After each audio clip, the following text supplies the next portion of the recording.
તો વિધાનસભાના અધ્યક્ષ શંકર ચૌધરી પણ આ દુર્ઘટના મુદ્દે બોલી રહ્યા છે, તે તરફ જઈશું। એક દુર્ઘટના અનેક લોકો પોતાના અનેક અરમાનો સાથે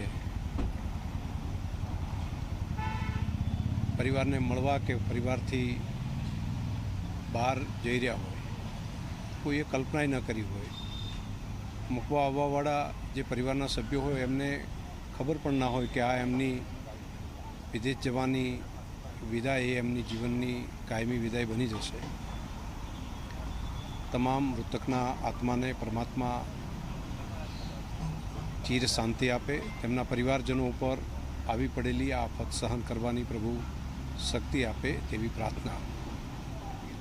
માન્ય વિજયભાઈ એ માત્ર એક મુખ્યમંત્રી તરીકે જ એમની કામગીરી યાદ કરે એવું નહીં, પૂરું જીવન બીજાના ભલા માટે જીવ્યા।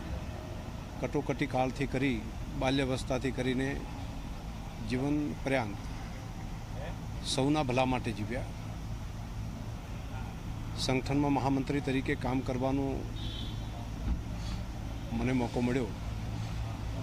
એક નિખાલસ, સ્પષ્ટ વક્તા અને પોતે માથે લઈને કામ કરવાનો એમનો સ્વભાવ। રાજ્યના મુખ્યમંત્રી તરીકે જ્યારે હતા ત્યારે સરકારમાં મંત્રી તરીકે મને કામ કરવાનું મળ્યું। સ્વાઇન ફ્લૂ જેવી સ્થિતિ હોય તો મુખ્યમંત્રી તરીકે પોતે એવું ઇનિશિયેટિવ લે કે આપણે બધા ઝોનમાં મોટી હોસ્પિટલોમાં જઈ આવીએ, જેથી તંત્ર બધું દોડતું થાય અને જેથી લોકોને તંત્ર દ્વારા વધારે પ્રોએક્ટિવ કામ મળી શકે। પૂરની સ્થિતિમાં બનાસકાંઠા જિલ્લામાં જ્યારે ભયંકર પૂર આવ્યું ત્યારે આખી સરકાર સાથે તે જિલ્લામાં હતા। પોતાનો જન્મદિવસ આવે એ પણ એમણે લોકોની વચ્ચે, પૂરગ્રસ્ત લોકોની વચ્ચે પરિવાર સાથે ત્યાં મનાવ્યો હતો। એટલે પ્રજા પ્રત્યેની સંવેદના એમના હૃદયની અંદર હતી। જીવન, પરોપકાર માટેનું જીવન। આજે માત્ર એક નેતા ગુમાવ્યા છે તેવું નહીં, જાહેર જીવનને ખૂબ મોટી ખોટ પડે તેવું એક માર્ગદર્શક નેતૃત્વ પણ ગુજરાતે ગુમાવ્યું છે।